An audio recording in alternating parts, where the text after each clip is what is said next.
하나님 말씀은 열왕기하 5장 15절에서 16절이 되겠습니다.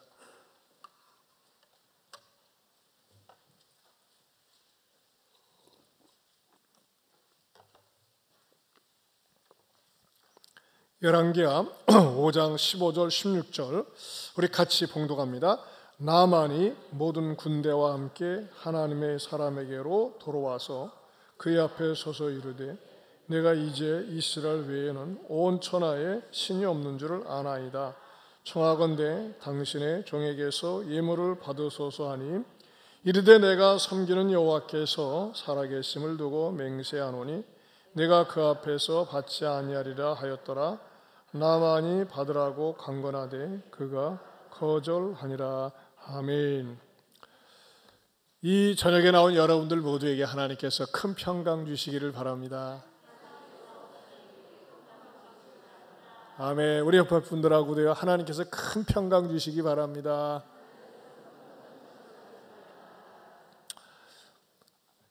큰 평강 속에 뭐가 들어있다고 그랬어요? 기억나세요? 큰 평강 속에는 세 가지 들어있다고 그랬어요. 그렇죠? 개인 평강, 집안 평강, 물질 평강. 제가 사무엘상 25장 강의하면서 말씀드렸죠. 큰 평강 속에 뭐가 들어있다? 개인 평강, 가정 평강, 물질 평강. 좋은 건 다 들었어요. 우리 4월달 이제 마지막 수요일인데 성과음성 베드로전서 5장 8절 근신하라 시작. 근신하라 깨어라 너희 대적 마귀가 우는 사자같이 두루 다니며 삼킬 자를 찾나니. 베드로전서 5장 8절 말씀. 아멘. 오늘 열왕기하 강의 48번째가 되겠습니다. 나만의 바뀌어진 신관이다 라는 제목으로 말씀을 준비했습니다. 오늘 사건은 어떻게 일어난 겁니까? 우리가 그동안에 여러 차례 살펴본 것처럼 나만에게 나병이 들었습니다. 그는 나라에서 쓰임받는 아주 크고 존귀한 자지만 자기 몸을 볼 때는 절망 속에서 사는 그런 사람이었죠.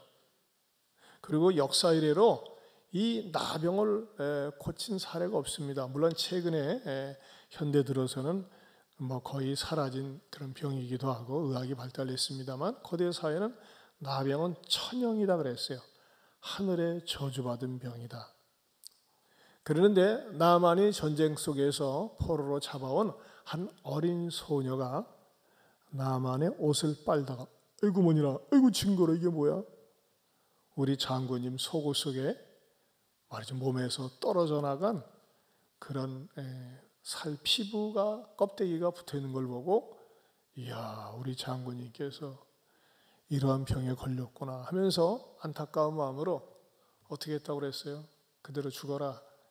그게 아니라 우리나라에는 나를 잡아갔던 우리나라 이스라엘은 선지자가 계시는데 그 선지자 앞에 선다면은 우리 나만 장군은 분명히 살아날 수 있을 것이다 라고 주인 마님한테 얘기를 했고 또 주인 마님은 나만한테 얘기를 했죠. 또 나만은 그 얘기를 듣고 얼마나 희망적이었겠습니까? 희망의 마음을 품고 이스라엘 왕 여호람에게 찾아갔지만 여호람은 어떻게 했어요?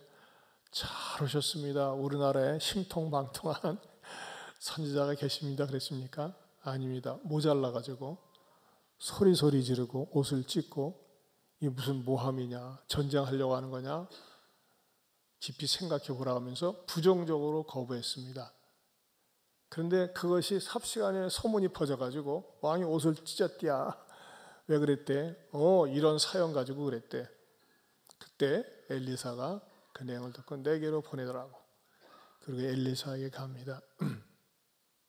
그리고 엘리사에게 와서 다가갔을 때 엘리사가 두 손 들고 아니 이런 귀한 장군님이 오시다니요 하면서 뛰쳐나가서 마중 나갈 줄 알았는데 종 게하시를 보내서 요단강에 가서 7번 씻어요. 너무나 간단하고 너무나 말도 안 되는 얘기 그것도 7번 씻으면 난다고 했을 적에 이 나만은 분노를 합니다. 우리나라 강이 더 깨끗하고 좋은데 왜 요단강이냐 하면서 그가 포기하려고 했을 때 그 밑에 있는 부하 중에 하나가 아니 이보다 더 심한 부탁을 한다고 해도 안 들으시겠습니까? 들으소서 하면서 권면을 하고 그리고 이 나아만은 마침내 요단강에 가서 7번 씻고 난 다음에 어린아이처럼 피부가 깨끗하게 나아졌다고 하는 우리는 그런 얘기를 알고 있습니다. 제가 왜 이렇게 목사님이 그거 벌써 한 4-5번 설교했는데 또 하세요? 오늘 처음 온 한 분이 계시길래 그래서 하는 거예요. 항상 목자는 한 사람을 생각해야 돼요. 처음 한 분이 계시더라고요. 제가 누군지는 얘기하지 않겠어요. 근데 재밌는 거는요, 나만이 그 엘리사에게 갔을 때 그 기질은 못 버리는 것 같아요. 과시하는 거. 그 구절에 보면 나만이 이에 말들과 병거들을 거느리고 이르러 엘리사의 집 문에 서니 그랬어요.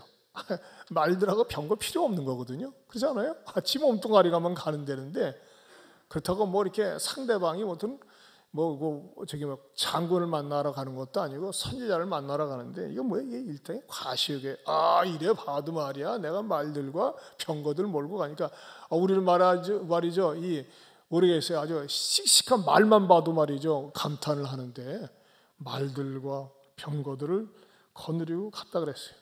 그렇다고 하면 엘리사가 기가 죽습니까? 그 말하자면 이 나만의 가지고 있는 옛사람의 모습을 전형적으로 보여주는 거겠죠. 사람들은 어떻게든지 자기가 가지고 있는 권세나 힘이나 재력을 과시하고 자랑하고 인정받기를 원하는 게 그 인간의 본성이에요. 그리고 또 나만은 마침내 요단강에 들어가서 7번 담갔다 나왔다 하면서 그가 고침을 받는데 또 재밌는 거는요, 눈에 띄는 건 뭐냐면요, 보세요. 15절의 상반절에 보면 어떻게 나와 있어요? 나만이 모든 군대와 함께 하나님의 사람에게로 돌아와서 그랬어요. 여러분 이게 되게 재밌지 않아요? 군대가 왜 필요해? 뭐 군대가 목욕을 했나? 안 그래요?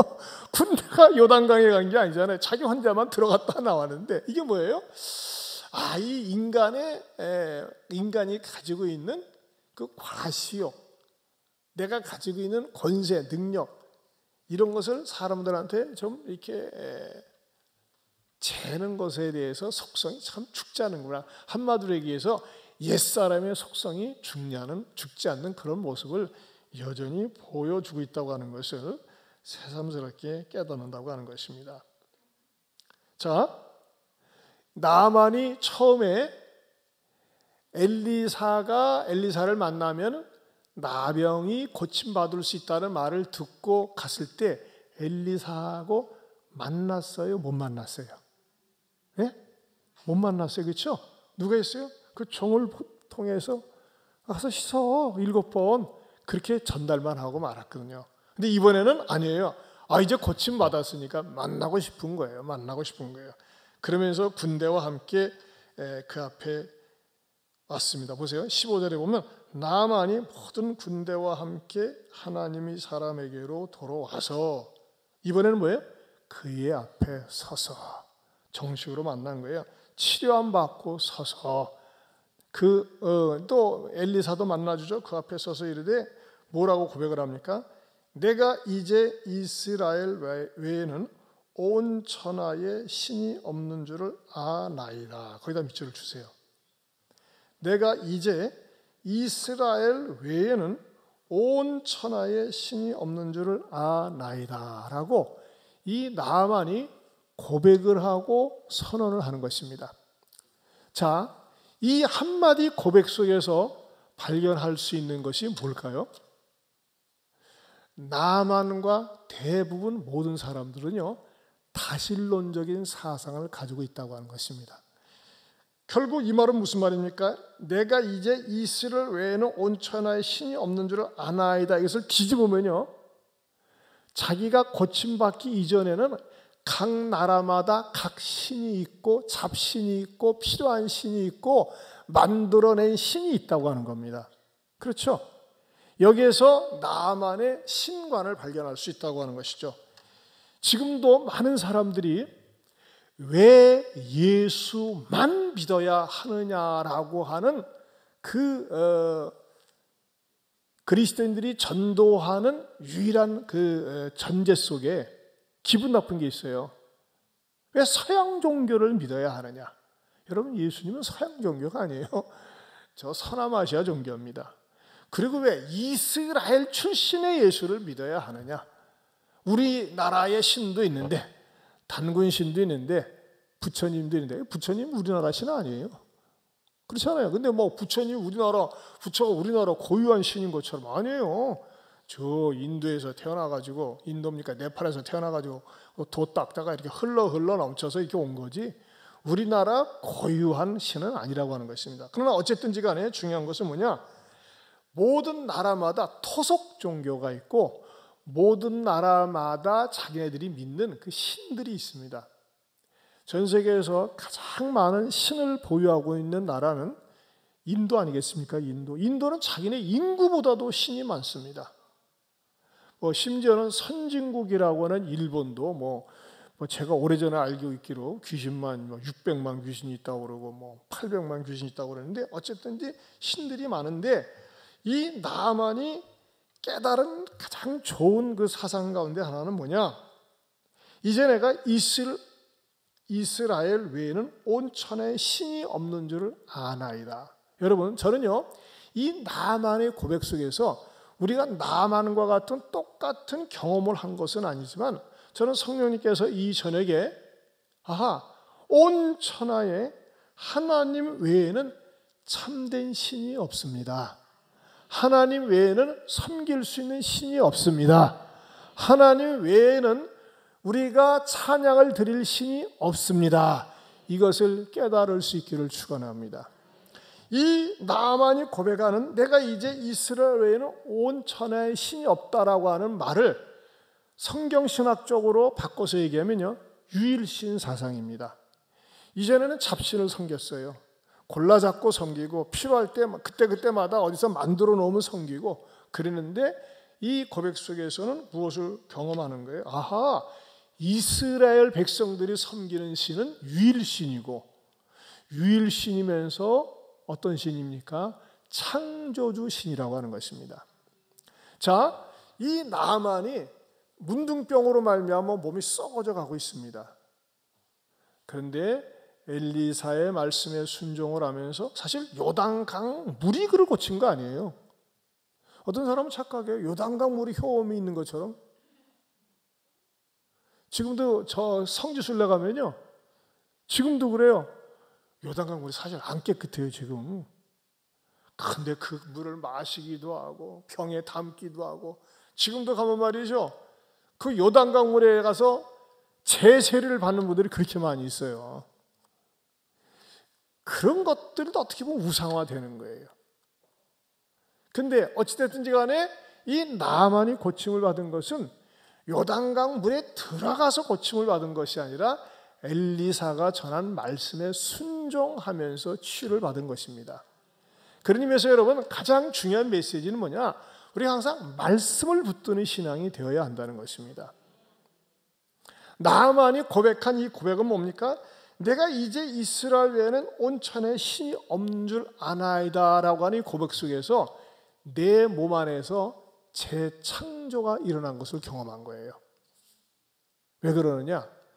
우리가 믿는 하나님은 유일하신 하나님이십니다. 유일신입니다. 유일무이하다고 하지 않습니까? 근데 우리가 믿는 유일신이신 하나님은 어떤 하나님이시냐? 창조주 하나님이에요. 우리는 창조주 하나님을 노래합니다. 따라서 합시다. 우리가 믿는 하나님은 창조주 하나님이시다. 이 나만의 몸이, 나병이 깨끗하게 된 것은 뭐예요? 나만의 썩어져 가고 부패해져 가고 냄새나는 그 몸을 갖다가 하나님께서 새롭게 창조하셨잖아요. 그래서 이렇게 새롭게 창조하셔서 어떻게 됐어요? 14절 하반절에 보면 그의 살이 누구의 살같이? 어린아이 살같이 회복되어 깨끗하게 되었더라. 여러분, 이 세상의 살 가운데 어린아이 살처럼 보들보들하고 말로 표현할 방법이 없네. 그렇죠? 어쩌면 애기들 살은 말이죠. 그렇게 그냥 냄새 맡아도 좋고 빨아도 좋고 그렇게 좋은지 몰라요. 그게 애기들 살은 그야말로 이쁘기 좋고 부드럽기 짝이 없어요. 즉 무엇을 말씀드리고 싶느냐? 썩어져가는 내 몸뚱아리가 하나님께서 그에게 재창조, 새로운 창조를 통해서 회복시켜 주셨다고 하는 것입니다. 아울러서 여러분, 우리가 하나님을 믿을 때 창조신앙을 가져야 됩니다. 창조신앙. 따라서 창조신앙. 창조신앙에는 5가지 원칙이 있습니다. 창조신앙의 5가지. 첫 번째는 뭐냐? 우리가 창조신앙하면 딱 마음속에 새겨들어야 될 말씀이 뭐냐? 첫 번째는요, 무로부터의 창조입니다. 무. 여러분, 세상의 모든 것은 유로부터의 재발견이고 유로부터의 창조입니다. 그러나 우리가 믿는 창조주 하나님은 뭐예요? 아무것도 없는 가운데서 창조가 되었다고 하는 신앙입니다.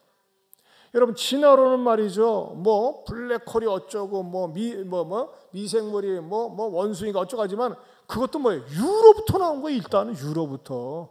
그러나 우리 하나님께서는요, 이 온 천하 만물을 창조하실 때 무로부터 창조하셨어요. 어떻게 시작이 됩니까? 태초에 하나님이 천지를 창조하시니라 하면서 말씀으로 천지 만물을 창조하셨다고 하는 것입니다. 근데 제가 최근에 놀라운 사실을 하나 발견했어요.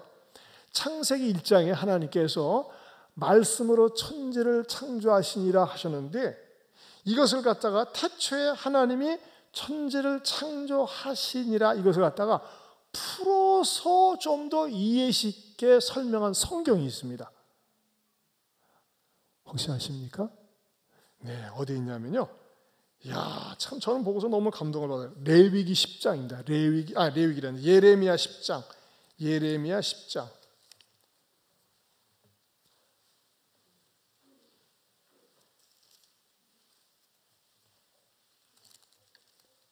예레미야 10장 12절.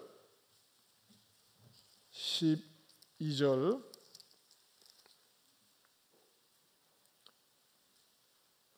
자, 1067면입니다. 1067면. 구약에 있고요. 1067페이지는 1066페이지 다음에 있습니다. 아직 못 찾은 분이 계시네요? 예. 아직도 못 찾았어요. 이야, 이 성경을 얼마나 안 봤으면은, 내가 분명히 지금 못 찾은 거로 봤는데 찾은 것처럼 또 체면 때문에 다 그러고 있네. 그러지 마세요. 그걸 갖다가 위선이라고 그래요. 위선. 1067페이지 10장 12절 같이 시작. 여호와께서 그의 권능으로 땅을 주셨고 그의 지혜로 세계를 세우셨고 그의 명철로 하늘을 펴셨으며 그가 목소리를 내신즉 하늘에 많은 물이 생기나니 그는 땅끝에서 구름이 오게 하시며 비를 위하여 번개치게 하시며 그 곳간에서 바람을 내시거늘 14절 사람마다 어리석고 무식하도다 은장이마다 자기의 조악한 신상으로 말미암아 수치를 당하나니 이는 그가 부어 만든 우상은 거짓 것이요 그 속에 생기가 없음이라. 15절 맞이에 이것들은 헛것이요 망령되이 만든 것인즉 징벌하실 때 멸망할 것이나. 16절 야곱의 분깃은 이같이 아니하시니 그는 만물의 조성자여 이스라엘은 그의 기업에 지파라 그 이름은 만군의 여호와시니라. 아멘. 자 보세요. 하나님께서요 천지를 창조하실 때 이런 하나님의 속성을 보여주고 있어요. 12절 보세요. 여호와께서 무엇으로? 그의 권능으로 땅을 주셨고 무엇으로? 그의 지혜로 세계를 세우셨고 무엇으로? 그의 명철로 하늘을 펴셨다. 그리고 13절에 그가 뭐 하신즉 목소리를 내신즉 하늘에 많은 물이 생기나니 그는 땅끝에서 구름이 오르게 하시며 비를 위하여 번개치게 하시며 그 곳간에서 바람을 내신다. 사실 문학적이면서도 실제적인 사건을 묘사하고 있는데 얼마나 감동적인 서술인지 모릅니다. 그런데 말이죠, 많은 사람들이 이 창조주 하나님을 모르기 때문에 어떻게 하느냐, 나는 그냥 대한민국에서 태어났으니까, 중국에서 태어났으니까 자기 나라에서 태어난 대로 살아야 되는 거 아니겠어요? 그 길을 가야 되는 것 아니겠어요? 이것에 대해서 성경에서 가르쳐주고 있어요. 10장 1절에서 3절입니다. 10장 1절에서 3절, 예레미야 그대로요. 딴 데 가지 마시고요. 10장 1절에서 3절 시작. 이스라엘 집이여,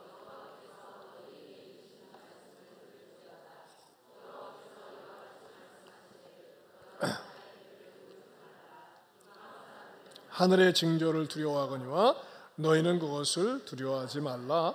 여러 나라의 풍습은 헛된 것이니 삼림에서 벤 나무여 기술공의 두 손이 도끼로 만든 것이라. 자, 맞아. 5절까지 맞아 봅시다. 그들이 은과 금으로 그것에 꾸미고 목과 장도리로 그것을 든든히 하여 흔들리지 않게 하나니 그것이 둥근 기둥 같아서 말도 못하며 걸어다니지도 못하므로 사람이 멸해야 하느니라. 그것이 그들에게 화를 주거나 복을 주지 못하나니 너희는 두려워하지 말라 하셨느니라. 전에 우리가 몽골 단기에 선교 갔을 때도 언덕 위에다가 이 선앙당 같은 거 만들어 놓고, 우리 그런 게 다 풍습들이 있잖아요. 옛날 우리도 뭐 고목나무에다 매달아 놓고, 뭐예요? 각 나라의 풍습이라는 거예요. 근데 성경에서는 2절에 여러 나라의 길을 배우지 말라 그랬어요. 많은 나라 많은 사람들이 복음이 들어오기 전에는 자기 나라의 풍속대로 이렇게 믿고 섬기는 것이 신을 섬기는 것으로 알고 있었다고 하는 것입니다. 그러나 복음이 들어오고 복음을 받아들인다면은 내가 잘못 믿은 신관에서 싹 바꿔야 돼요. 어떻게 해요? 내가 이 세상에서 사람이 만든 거, 섬기는 것, 이것은 좀 가짜고 우상이고 생명이 없는 것이다. 우리의 하나님은 어떤 하나님인가요? 천지 만물을 말씀으로 무에서 유로 창조하신 창조주 하나님이다. 아멘입니까? 따라서 합시다. 무에서 유를 창조하신 창조주 하나님이십니다. 이 창조주 신앙이 있어야 된다고 하는 것입니다. 그 다음에 둘째는요, 창조신앙의 5가지 기본 중에 두 번째는요, 사람을 왜 만들어 놓으셨느냐 이거예요. 제가 생각해도 인간들 어지간히도 속도 많이 세켜. 근데 하나님은요, 사람을, 아담과 하와를 만드실 때 하나님께서는요, 사람을 사랑의 파트너로 만드셨어요. 사랑의 대상으로 만드셨다고 하는 것입니다. 그래서 하나님께서 사람을 창조하실 때 하나님이 하나님의 형상대로 만드셨다 그러셨어요. 따라서 합시다. 우리에게는 하나님의 형상이 있습니다.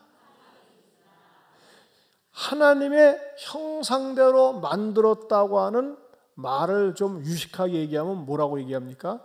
인간이 만물의 영장이다. 인간이 만물의 척도다. 인간을 가장 존귀하게 표현하는 내용 가운데 하나가 인간이 만물의 영장이다, 인간이 만물의 척도다라고 하는 또 다른 표현이 바로 사람은 유일하게 하나님의 형상대로 창조되었다고 하는 것입니다. 그런데 솔직히 얘기해서 하나님이 인간을 만들어 놓고 의외로 하나님은 소가리를 많이 하세요. 왜 이렇게 속도를 많이 썩힙니까?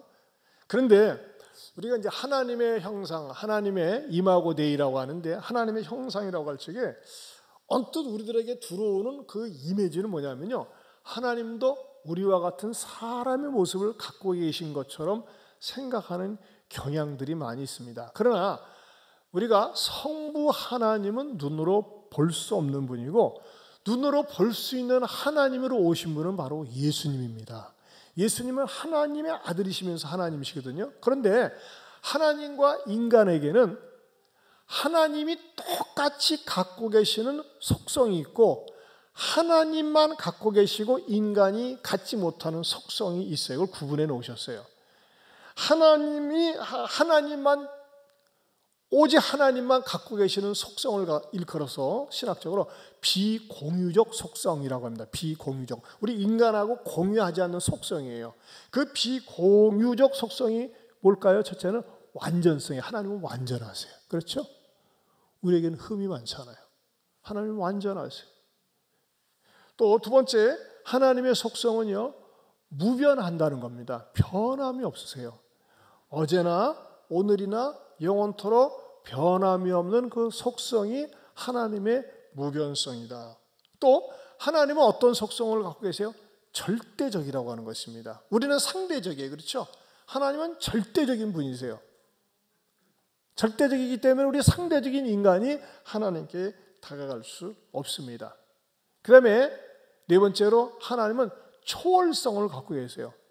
하나님께서 말이죠, 한 번에 전 세계 270개의 나라를 한꺼번에 들여다보세요. 이게 가능합니까? 불가능하죠. 우리 사람은. 근데 하나님은요, 전 세계를 동시다발 보고 계시고 운행하고 계시고 개입해 주세요. 이걸 여러분 사람이 어떻게 이해가 되겠습니까? 이걸 갖다가 하나님의 초월성이다라고 얘기합니다. 그 다음에 또 하나는 하나님은 무엇을 갖고 계실까요? 사람과 공유하지 않는 거, 영원성입니다. 하나님은 영원하세요. 영원 자존하시는 분이에요.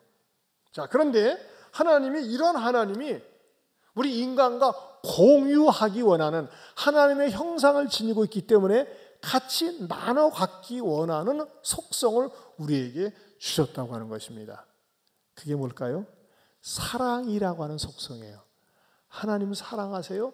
우리의 마음속에도 사랑의 마음이 있어요. 사랑의 마음. 이것은요, 하나님과 우리 인간이 공유하는 속성이라고 하는 것입니다. 두 번째는 하나님은요, 하나님과 우리에게 같이 공유하기 원하는 속성 가운데 두 번째는 지식입니다. 지식. 아는 거예요? 배우는 거예요? 하나님은 모든 것을 아시는 전지하신 분이시지만 우리 인간도 말이죠, 자꾸 시간이 가면서 태어나면서부터 아기들이 태어나면서부터 제일 많이 묻는 말이 뭐예요? 저게 뭐야? 뭐야? 뭐야? 계속 반복해서 묻습니다. 뭐예요? 지적인 욕구가 있는 거예요. 이런 지식을 하나님께서 우리와 공유하기를 원하셨어요. 그리고 또 세 번째는요, 지혜라고 하는 것입니다. 위즈덤. 살아가면서 지식만 가지고 다 되지 않잖아요. 지혜가 필요합니다.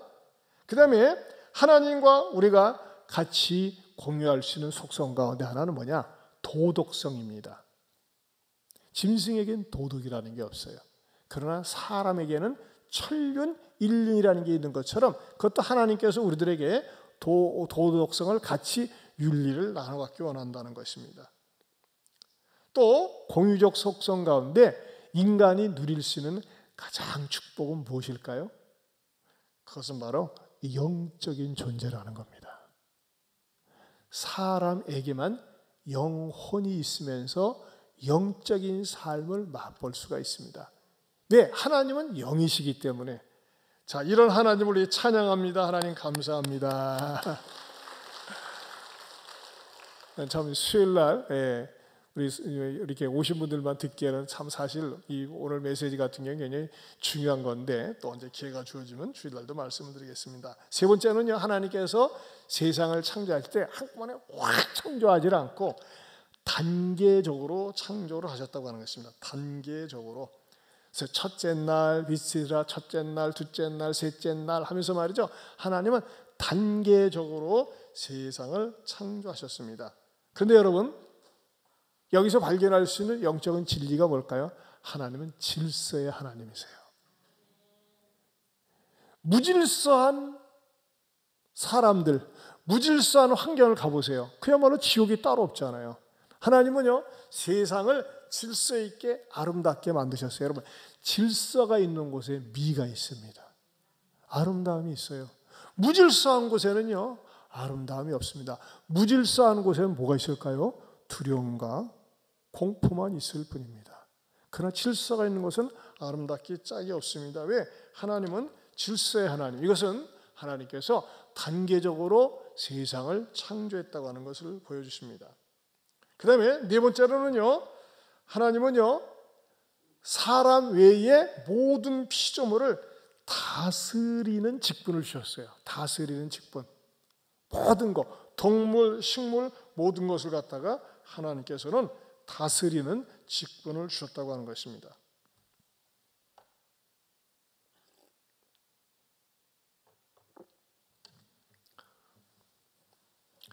하나님께서 아담을 창조하신 다음에 다스릴 수 있도록 주셨던 가운데 가장 탁월한 게 뭘까요?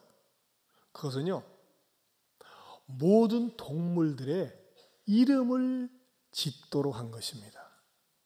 여러분 한번 찾아보세요. 도대체 기린, 사자, 토끼, 쥐, 뱀 이런 것들을 도대체 누가 지었는지요?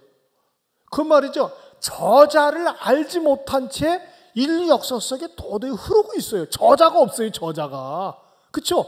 도대체 뱀은 꼭 뱀처럼 생겼고 사자는 사자처럼, 고양이는 고양이처럼. 고양이를 갖다가 넌 쥐처럼 생겼다 그러면 고양이가 열받죠. 나 모독한다고. 쥐, 새. 여러분 이걸 누가 지었어요? 하나님이 짓지 않았어요. 창세기 2장 19절을 볼까요? 창세기 2장 19절.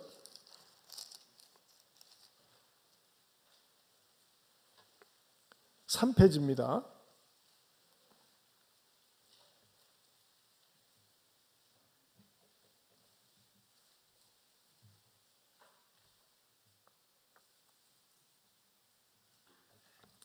자, 같이 봅니다. 시작. 여호와 하나님이 흙으로 각종 들짐승과 공중의 각종 새를 지시고 아담이 무엇이라고 부르나 보시려고 그것들을 그에게로 이끌어 가시니 아담이 각 생물을 부르는 것이 곧 그 이름이 되었더라. 하나님은요, 사자, 호랑이, 범, 많은 동물들 그냥 만들어만 놓고 그냥 자, 너 지나가. 아담한테 지나가는데 아담이 턱 지은 거예요. 이야. 이름 짓는 것은 아담한테 위탁을 했어요. 결국 뭡니까? 이 아담에게 말이죠, 동물을 다스릴 수 있는 그러한 위탁의 사명을 하나님께서 그에게 직분을 주셨다고 하는 것입니다. 우리 인류의 조상 아담이 말이죠, 하와한테 꼬셔서 넘어가서 그렇지 그거 굉장히 머리가 좋았어요. 여러분, 저는 이제 제가 목회하는 가운데서 가장 저를 힘들게 하고 기도하게 만드는 거가, 목사님 이름 지어주세요. 애 낳고 나서 이름 지어주세요. 이름 지어주려면요 그렇게 힘들더라고요. 나는 이름 짓는 게 보통 어려운 게 아니에요. 근데 아담은 모든 동물들의 이름을 갖다가 다 지었다고 하는 겁니다. 이렇게 하나님께서는 모든 피조물을 갖다가 위탁하셨어요. 그런데 제가 이게 설교를 준비하면서 오랫동안 생각한 건데 이것을 이렇게 정리를 하는 것을 말씀드리는데, 제가 이런 표현은 신학적으로 사용되어진 적은 없고 처음으로 쓰는 말이고 본 적도 없어요. 무엇을 발견했냐면요, 사람과 동물에게도 공유적 속성이 있고 비공유적 속성이 있더라고요. 이런 말 들어본 적 있어요? 저는 어디서 본 적도 없어.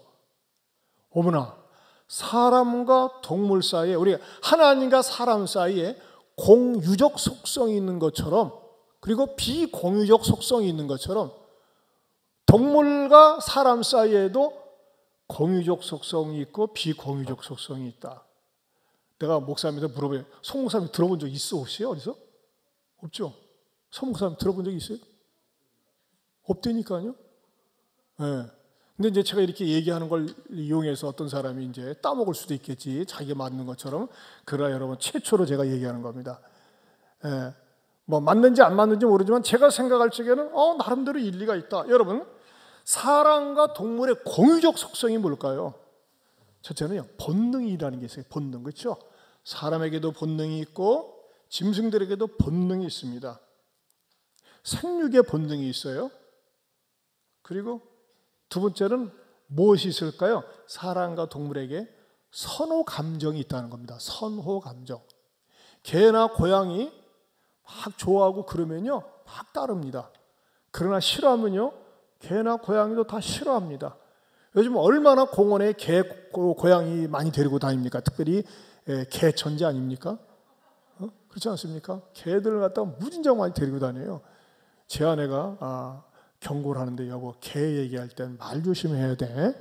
얼마나 개들을 많이 키우는데 하면서 말이죠. 얘기하더라고요. 맞아요. 세 번째는요, 공유적 속성 가운데 세 번째는요, 보호 기능이 있어요. 보호 기능. 그렇죠? 동물들도요, 자기가 위험하면 도망가거나 공격하려고 해요. 자기 자신을 보호하기 위해서. 사람도 그러지 않습니까? 어떤 위험한 일을 당하면 도망가거나 또는 막으려고 하는 그런 속성이 바로 공유적 속성이다. 그러나 사람과 동물에게 결코 공유할 수 없는 비공유적 속성이 있어요.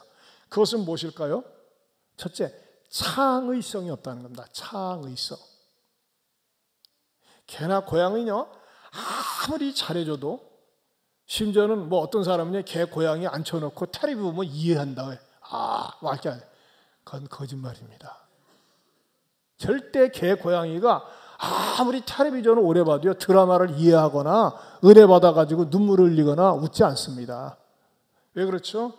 지적인 능력이 없는 거예요. 아니, 창의적인 기능이 없어요.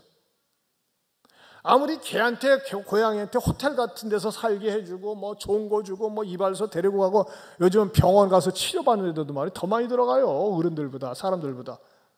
그런데도 그런 개나 고양이들이 서로 연락해가지고, 야, 우리가 뭐더라 사람한테 신세지냐, 우리끼리 개병원 하나 만들자, 그래서 개팔자 살자, 서로 연락하는 거 그런 거 없다니까요. 완전히 무력한 거예요. 그 다음에 비공유적 속성 가운데 두 번째는요, 언어 기능이 없다는 겁니다. 왜 개들도 말하던데 고양이도 냐옹냐옹. 그러나 그거는요, 본능에 기반한 살기 위한 신호일 뿐이지, 신호의 신호. 여러분, 언어라고 하는 건요, 어떤 기능이 있습니까? 인류를 발전시키는 기능이 있는 거예요. 이 언어를 주신 게 얼마나 축복인지 모릅니다. 우리가 책을 읽고 공부를 하면서 언어의 능력이 발달되고, 이 발달된 언어로 인해서 새로운 창조물, 새로운 과학을 갖다가 설명할 수 있고 이해할 수 있고 그러는 거예요. 전에 핸드폰이 이따만하지 않았습니까? 맨 처음에 났을 적에 사람들이요, 공중전화 있을 적에, 아니 사람들이 멍청하게 말이야, 뭐들어 말이지 공중전화 가서 전화지, 이런 무거운 핸드폰을 들고 다니나 하면서 욕한 적이 있었다니까요. 지금 공중전화 하나도 없잖아요. 그런 것들도요, 사람들이 문제의식을 느끼면서 말로 설명하면서 더 좋은 세계가 없을까 하면서 말이죠, 만들어졌다는 거예요. 언어는 인류를 발전시키는 힘입니다. 그렇기 때문에 외국어를 배우는 거예요. 새로운 문물을 배우는 것이죠. 제가 볼 때 비공유적 속성이 하나님이 너무 인간에게 주신 게 많더라고요. 세 번째는 문화적 기능이 없어요. 문화적 기능, 그렇죠? 문화적 기능이 없어요. 문화라는 건 뭡니까? 우리 인간 사회에서 문화가 없어 보세요. 무슨 맛으로 살겠어요? 노래할 줄 알고, 춤출 줄 알고, 어울릴 줄 알고, 구경 갈 줄 알고, 사랑하는 사람들끼리 어디 갈 줄도 알고, 이게 좀 문화적인 기능이거든요, 삶 속에. 그러나 여러분, 개들이, 고양이들이 체육공원에 30마리가 모여서 저기 용화산 이렇게 올라가더라. 본 적이 있습니까? 없어요. 오직 생존 본능만 있을 뿐이에요. 그리고 짐승들에게는 뭐가 없어요? 도덕적 기능이 없어요. 도덕적 기능. 그렇죠? 전혀 그런 게 없습니다. 애미하고 새끼하고 교접을 해서 또 새끼를 낳기도 하고, 아무런 그런 게 없어요. 그 다음에 그 다음에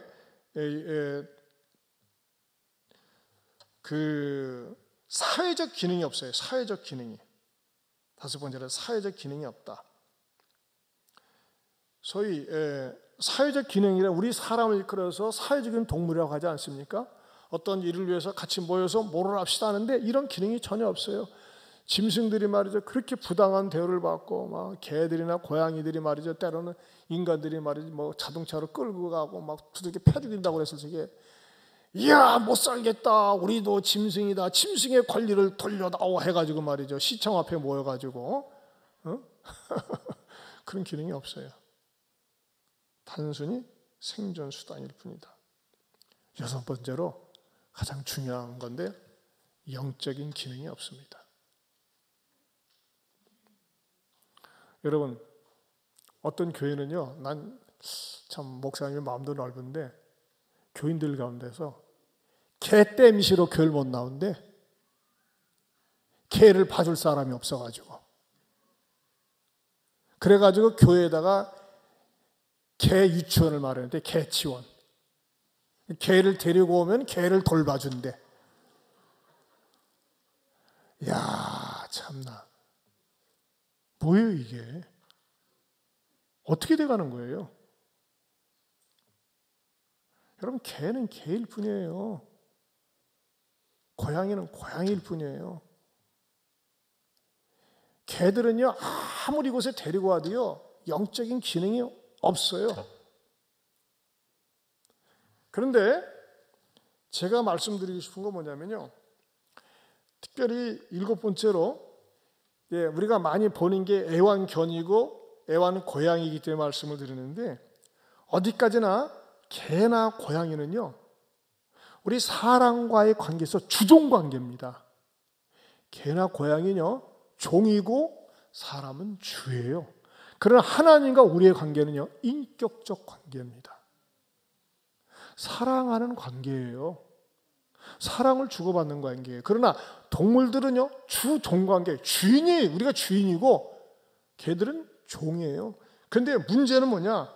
인간이 거꾸로 돼가지고서 짐승들을 섬긴다는 겁니다. 이게 타락의 시작이에요. 이게 문제라는 것이죠. 어디 나와 있어요? 로마서 1장 23절.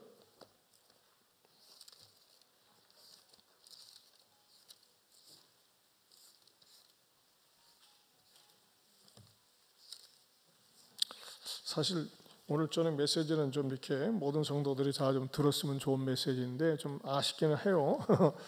자, 1장 23절 말씀 보겠습니다. 23절 240면 시작. 썩어지지 아니하는 하나님의 영광을 썩어질 사람과 새와 짐승과 기어다니는 동물 모양의 우상으로 바꿨느니라. 이게 오늘날 우리의 쇠퇴라고 하는 겁니다. 그래서 개 미용실, 개 호텔, 개 장례식. 야, 어떤 데는요, 개가 죽었는데 목사님 와서 장례 예배 좀 인도해 줄 수 없나요? 그런 데도 있어요. 개 같은 소리하고 자빠졌어요.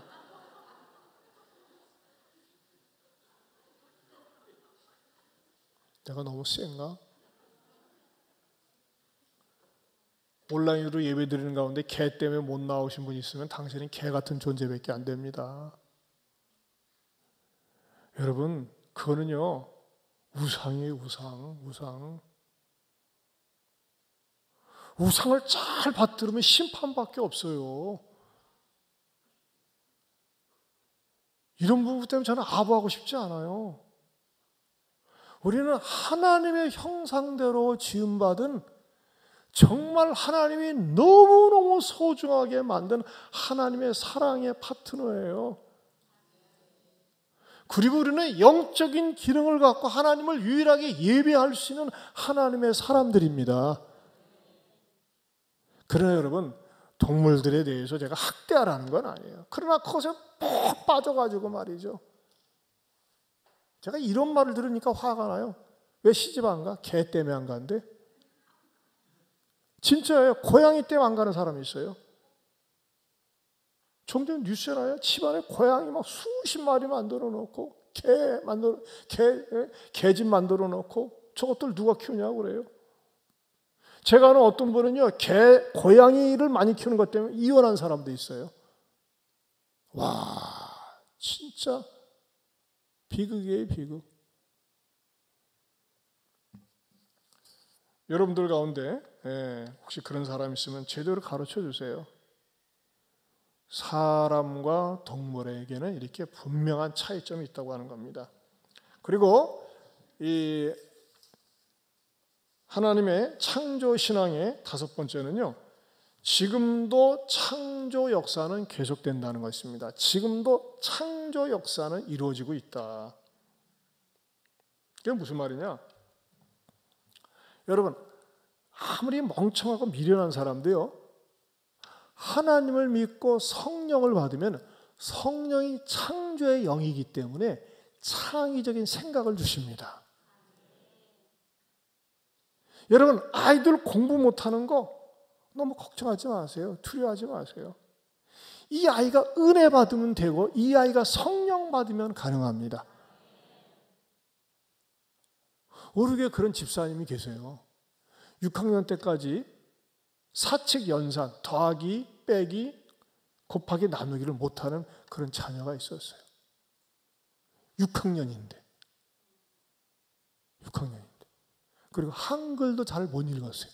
여러분, 보통 부모 같으면요, 펄쩍펄쩍 뛰고 이거 학습 지지나 아닌가 뭔가 난리칠 거예요. 그런데요, 계속 기도하고 계속 격려하고 그리고 늘 예배 드리고 다녔어요. 제가 얼마 전에 궁금해요. 나는 걔가 어떻게 되어가고 있는지. 지난번에 수학을 갖다 거의 만점을 맞았대요. 중3학년 되면서. 중학교 들어가면서 문리가 트인 거예요. 어떻게 트였느냐? 은혜를 받고 보니까 이야, 궁금해 알고 싶어 죽겠죠? 언젠간 알려드릴게요. 한 10년 후에. 10년 내가 은퇴했을 텐데 내가 걔가 큰 인물 될 것 같아요. 이야, 근데 여러분, 저는요 이렇게 주일학교 애들 교회 데리고 나오는 거 아무것도 아닌 것 같지만 아무것도 아닌 게 아니에요. 있는 거예요. 그래서 아이들이 자꾸 예배를 드려 버릇하고 하나님을 찾으면요, 여러분, 왜 예배가 소중한 줄 아세요? 예배에는요 살아계신 하나님이 함께 하십니다. 하나님의 영은 산영이십니다. 창조의 영이십니다. 저렇게 딱 가운데 자리에 명당 자리에 앉아가지고 예배 드리는 우리 이 집사님 두 딸들, 쟤들은 예배 태도도 얼마나 이쁜지 몰라요. 태권도도 이렇게 잘한다며? 목사님 어디 위험한 데 갈 때 좀 뒤에서 따라와 줬으면 좋겠다. 여러분, 무당이나 점쟁이나 절간 그런 데 가면요, 사람의 영이 시간이 지날수록 썩어갑니다. 악해져 갑니다. 자기 깐에는 깨끗한 것 같죠. 왜? 거기는 악력이 있고 어둠의 영이 있기 때문에 그래요. 그러나 여러분, 그 어떠한 사람도 아무리 부족한 사람이라 할지라도 하나님 앞에 나와서 예배를 드리고 말씀을 들으면 하나님의 영이, 성령이 그 사람에게 함께하면서 날마다 새로운 은혜를 주신 줄로 믿습니다. 저는요, 이 창조의 영을 매주일마다 경험을 합니다. 어떻게 해요? 설교를 준비하는 가운데 주님께 구합니다. 주님, 이 말씀을 어떻게 풀어가야 될까요? 어떻게 접근해야 될까요? 하면서 계속 기도하면요, 하나님께서 이렇게 풀어주시는 것을 체험을 해요. 그리고 주일날 혼자 기도할 때 하나님, 오늘도 하나님께서 도와주셔가지고 이렇게 말씀을 준비해서 전하게 되었습니다. 감격할 때가 얼마나 많이 있는지 몰라요. 마찬가지로 저는 여러분의 사업 현장이나 일터 속에 성령님 의지하고 하나님 의지하면서, 성령님은 창조의 영이세요. 그 영이 여러분들과 함께 하시면서 여러분들을 의롭고 선하게, 기쁘고 행복하게 이끌어 주시기를 축원합니다. 우리 이 찬양 같이 한번 볼까요? 말씀으로 천지를 창조하신 하나님.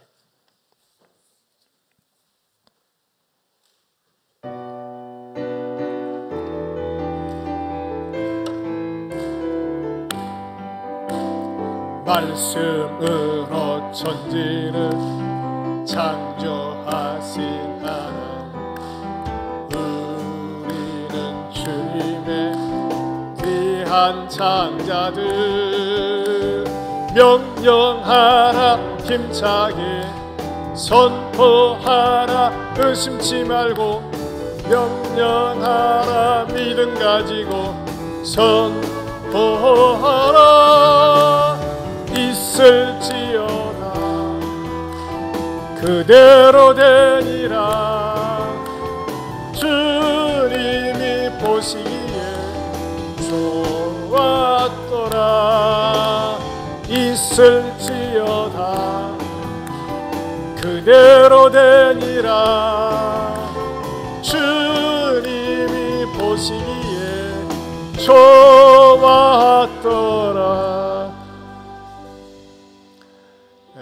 저는 성령님께서 나만이 나병을 깨끗이 치료받고 난 다음에 이제 이스라엘 외에는 참신이 없다고 고백을 했습니다. 그래 여러분, 몸이 치유함을 받고 고백하는 것, 그 시간이 지나면 다 이렇게 옛날에 내가 병 알았었나 잊어버리는 거예요. 근데 여러분, 어떤 신앙이 오래가고 좋은 신앙이에요? 말씀을 듣고 깨닫는 신앙입니다. 우리 한번 이렇게 기도할까요? 하나님, 오늘도 말씀을 통해서 내가 믿는 하나님, 창조주 하나님, 영원하신 하나님, 하나님 형상대로 나를 지으신 하나님, 그 하나님을 믿게 하여 주시니 감사합니다. 그 하나님을 늘 높이고 사랑하고 자랑하고 찬양하며 살겠습니다. 하나님 외에는 다른 신이 없음을 늘 의식하고 높이며 노래하며 살겠습니다. 이런 고백하는 기도, 감사하는 기도, 우리 두 손 들고 주여 한번 부르고 기도합니다. 주여, 하나님 아버지 감사합니다. 오늘도 하나님께서 말씀을 통해서 주시면 감사합니다. 아버지 하나님 참 좋으신 하나님, 아버지 하나님에 의해서 저희들 나이가 깨닫게 해주시면 감사합니다. 주님 내가 믿는 하나님 창조주 하나님, 주여 이 창조주 아버지여 영광과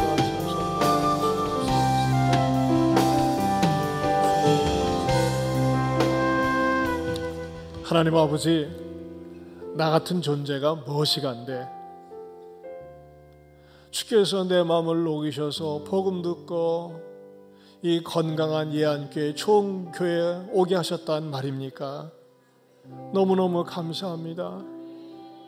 주께서 나를 이끌어 주시지 않았다면 나도 잡신 우상 귀신 섬기다가 귀신과 함께 망하여 지옥에 갈 수밖에 없을 텐데, 복음 듣고 천지만물을 창조하신 창조주 하나님, 나를 창조하신 그 하나님, 나를 너무너무 사랑하시는 그 하나님을 믿게 하여 주심을 감사합니다.